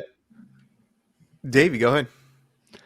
My number one horror movie from the 80s is 1985's Day of the Dead by George A. Romero. Nice. To me, this is the best zombie film of all time. I don't think any movie does it better. Out of Romero's films, it's my favorite of his Dead series, easy. The practical effects by Tom Savini are out of this world. You know, Greg Nicotero even cut his teeth working on this film as well. So sort of laid the groundwork for his amazing career as well. Man, Richard Liberty as Dr. Frankenstein here. I'm trying to remember the actor's name who played Rhodes. It's escaping me right now. But what a friggin' performance. I mean, some of the best lines of dialogue that Romero ever wrote came from this movie. I heard most of in the 10 years between watching Night of the Living Dead, or maybe 8 years between watching that film and finally watching this film, I heard nothing but bad things about this movie, that it had unlikable characters, that it wasn't any good, that after watching Dawn of the Dead, it's just this like dark, depressing, blah, blah, blah, blah, blah. And the very first time I watched it, I was completely sucked in, and it blew my friggin' mind. I also really love the music as well, even though Goblin didn't do it. Still really dig it. Yeah. Day of the Dead from 1985 ruined the zombie subgenre for me. Just so damn good. I mentioned to Davey before recording this live stream is that I actually didn't see Day of the Dead until earlier today, because he mentioned it in our little group chat, and holy shit, man. One of the things that I loved about Day of the Dead was how not only was that there was that Frankenstein experimental storyline, but the actual fucking storyline of the zombie having that human thoughts and going through that process. He fucking saluted to the soldier, and he was starting to learn or just remember what he was as a human. And towards the end of the movie, I mean, I was like, I was floored, man, because again, first time watch, I didn't really know anything about it. Like, I just knew the cover because it's an iconic cover. Like, to me, it is. But that alone is some of the best storyline of any zombie movie that I have seen. I loved it, man. And so thank you, Davey, for mentioning it in the thread, because if you haven't seen Day of the Dead, I highly recommend it. But of course, Tom Savini, the special effects to that, and there's a very memorable kill to a person where it just all comes off, and I was like, oh my god, this is amazing. Special effects, oh my gosh, the effects are crazy. Howard Sherman as Bub is like one of the most know, a zombie that you like really start feeling something for him, and it's like to like genuinely create that to make your audience feel something for this creature and to root for him. I love the way that Romero writes as well. He writes his bad guys in a way that, like, even if you disagree with them, you understand where they're coming from. They're not just like James Cameron bad guys where they're like just the devil. Like, I totally understand where Rhodes is coming from. Like, I think he's totally a complete asshole, but everything it's not like he's like lying. Like, everything he says has truth to it. I just think that that's sort of, you know, for me, what helps him resonate and what makes the movie so damn rewatchable and fun. Fantastic pick. Cody. So you guys, or you skipped me for my number 2, so I'll do my number 2 right now. Oh no, I'm so sorry. It's all right. I'm an asshole. You knew my number 2 was going to be a shit movie, so you're like, we're just gonna pass it up. So you're Captain Rhodes, Frank. What the hell? No, it's all right. But my number 2 pick is also my favorite from this franchise, which is probably Davey's favorite as well. It's going to be Halloween 4. I love the atmosphere in this movie. I think it's fun. Again, it's the movie I watched a lot when I was a kid. They always showed this and number 2 back to back on like AMC Fear Fest and all those channels. But I really like this movie. I love the atmosphere. Maybe the story is not the greatest and it doesn't make sense. The mask is changing, but it's fun. And I love the feel of the Halloween in this. Nice spooky vibes of the small town. It does feel like Halloween season when you watch that movie. It does really capture that. Really quick. Danielle Harris is great. Sorry. Yeah. Oh my God.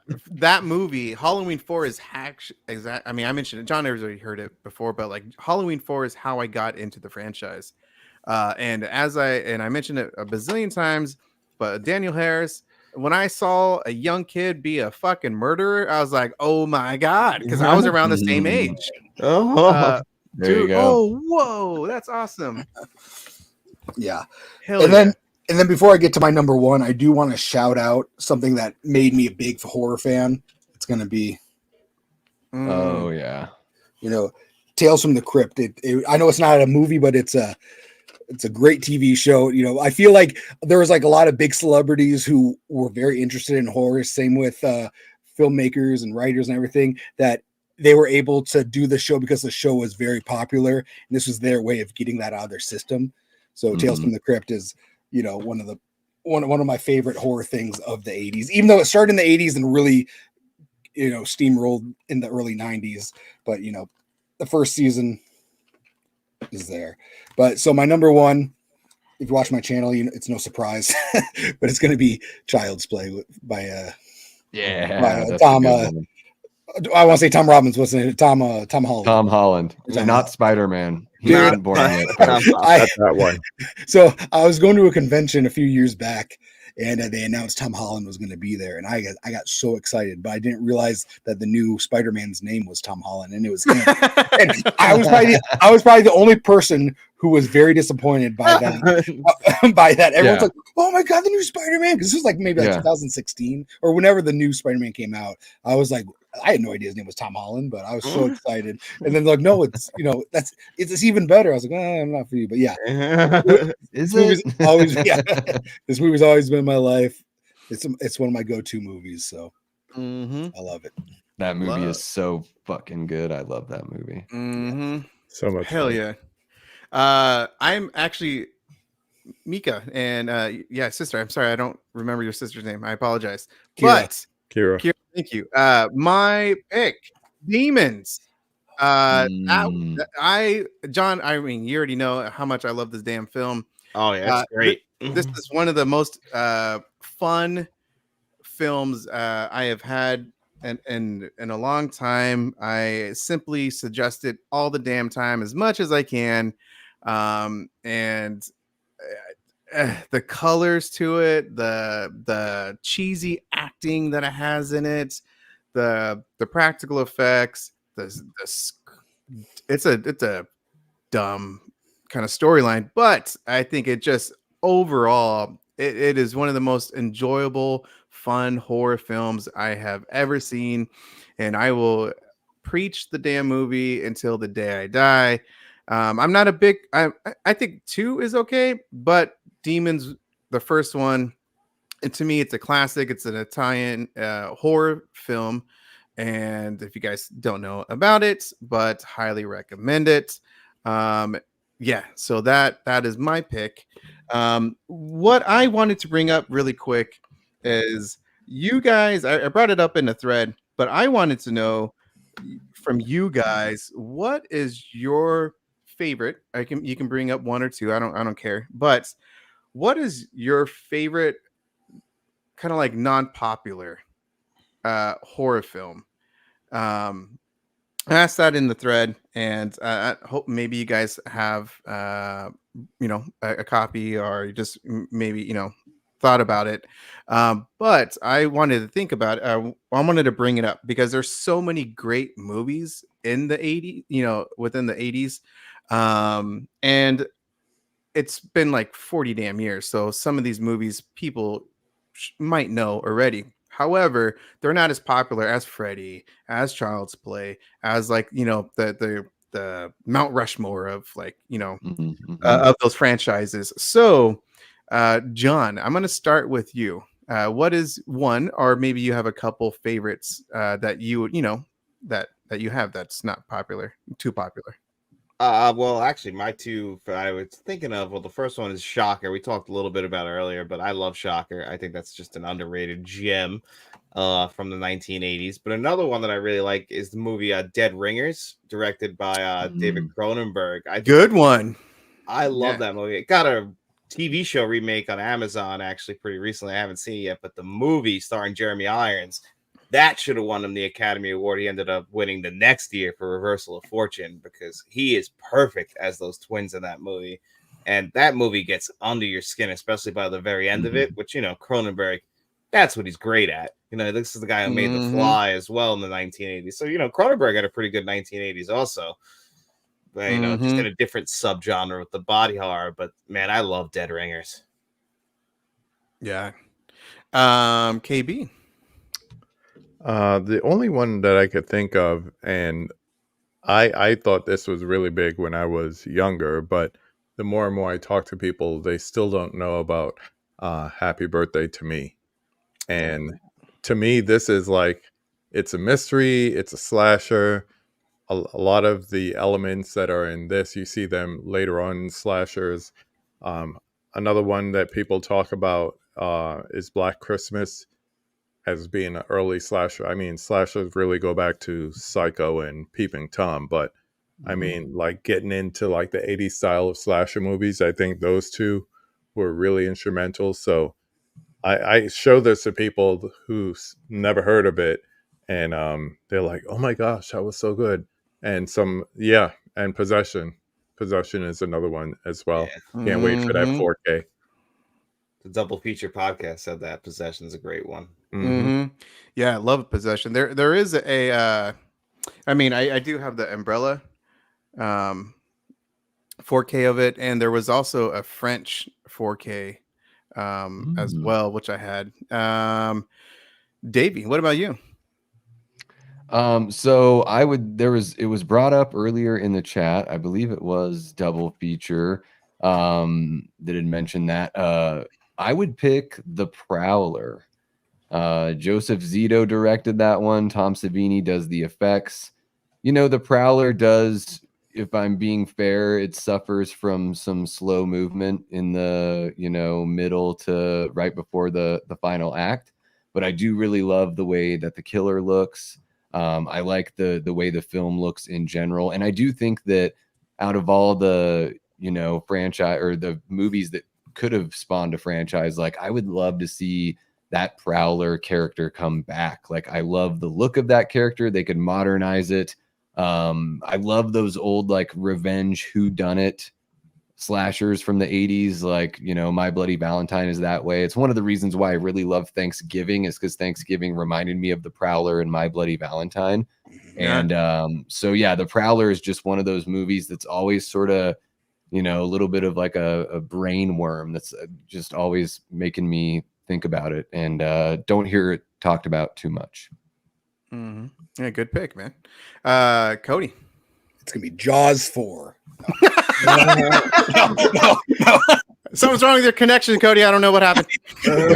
Man, I tell you what, if they just kept that movie in Amity during Christmas, they could have made a good movie out of that. It has really good vibes in the beginning. It was a revenge whodunit. Maybe everything you wanted. 2 Bahama Mamas, please. No. I'm gonna say Slumber Party Massacre, like 1 and 2. Ooh. I think those are great movies. The second one, like if you try to explain the second one to people, I think it would turn you off if you kind of explained it to them. But if you watch it and experience it, you're like, this. I don't even know what I just watched, but in a good way. It was like a fever dream, but it was in a good way. I really did enjoy the second one a lot. But if you were to tell me what it was about, I'd be like, that's not on the top of my list of watching that now. But I really do enjoy that one and the first one. I think they're pretty well set up, especially when it took me a while to watch Slumber Party Massacre 1 and 2. Just because they're sleazy, they're very low budget, very early 80s kind of thing. But when I did give them a chance, it's like, man, these weren't as sleazy as you think they would be.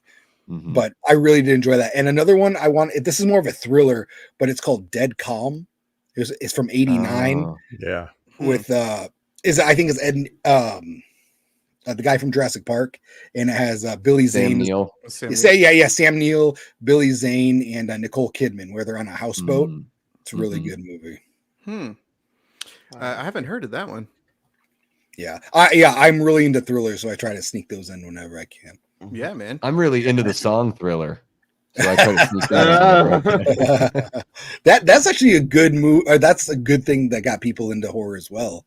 Having some huge thing like Michael Jackson talk about horror, that got people's attention for sure. And of course, they brought Vincent Price, iconic, and bringing the old and the new at that time. Yeah, that's perfect.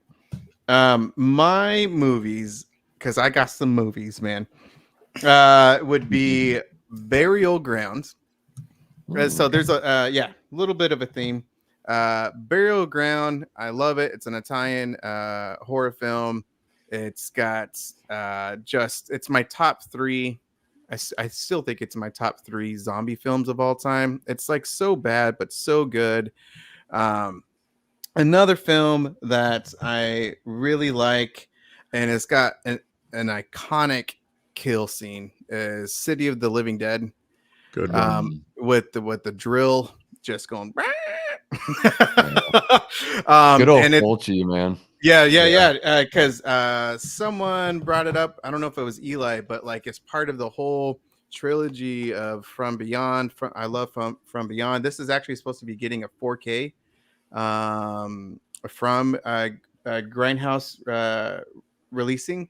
I think sometime in 2025 as well. It's supposed to be like a 3 or 4 pack disc and everything. So so those movies, all 3 of them, From Beyond, City of Living Dead, if you just love just gruesome kills, these movies are for you, man. Oh my goodness, man, I just simply love it. But yeah, guys, thank you so much for just talking 80s horror. I really appreciate it. Again, their links to their YouTube channels is down in the comment section, and I'll put it on the description section as well. So follow them. And guys, really quick, promote your channels. So John, I'll start with you. All right, follow me on Let's Talk Entertainment Media, doing 4K Blu-ray reviews. I've got Let's Talk Physical Media on Sundays, Q&A show on Saturday, and whatever else. Always here on Tuesday with Frank, so you'll always find me here. And thanks, Frank, for having me on. And nice to meet all you guys. It was great to finally chat with a lot of you guys. Hell yeah, you too, man. KB. KB loves movies. I am not in the midst, almost halfway through my double features in October challenge. So every day I'm watching 2 movies, reviewing the 2 movies that I watched the day before, at least once a week, having a conversation, which is the thing that I do on my YouTube channel, where I have a conversation with a fellow movie lover. So we're going to incorporate the double features into that. Just had Our Life in Horror on last night, and I'm going to be doing that all through October. I think next week we're having the guys from Nightmare Junkhead podcast. They're really big in the Midwest, so it's going to be cool to have them on and just talk to movies. They talking about Demons. That's one of the 2 movies that they recommended for me. So if you want to find out what I thought and also what the other movie is, come and join us Monday night. Davey. Yeah, I'm really easy to find. You just look up Davey Deathray on YouTube, Instagram, Twitter, whatever the heck. I do a lot of live content on my channel, but I'm also doing pre-recorded reviews of every episode of Tales from the Crypt. So right now I'm just rounding out the very first season, and just a whole bunch of content here this October. This is like my first official October. It's been, I started my channel about 14 months ago, but this is like the real October for me, our first real one. But every week, like the flagship show on my channel is called Late Night with the Davey. So it's Wednesdays at 10 p.m. Eastern. So that's going to be tomorrow. If you guys want to scoot on over to my channel, throw me a sub, hit the notification, whatever.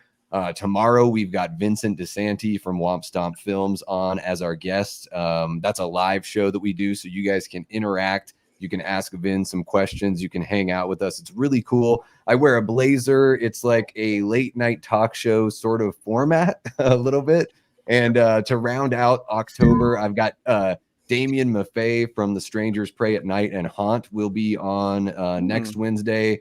Matt from Mad Blood here on YouTube will be there on the 23rd. And then to close out the month, I have Lee from Drum Dums on the channel for Late Night with the Davies. So that's my main thing. Come and check me out. And yeah, this has been awesome, Frank. Thank you so much for putting it together, and great to meet you guys. Yeah. No problem. Cody, go ahead. My name is Cody from Doodoo Loves Movies. You can find me on YouTube and Instagram. That's Doodoo Loves Movies, one word. I have a stream coming up. I think it's next Tuesday. It's the 30th anniversary of Little Giants. So me and Fachi from Fachi Cinema will be doing a live watch along. That's awesome. That's one of our favorite movies, and it happens to fall right in the middle of spooky season, but we're like, we have to do it. So next week, football season 2. football season, Yeah.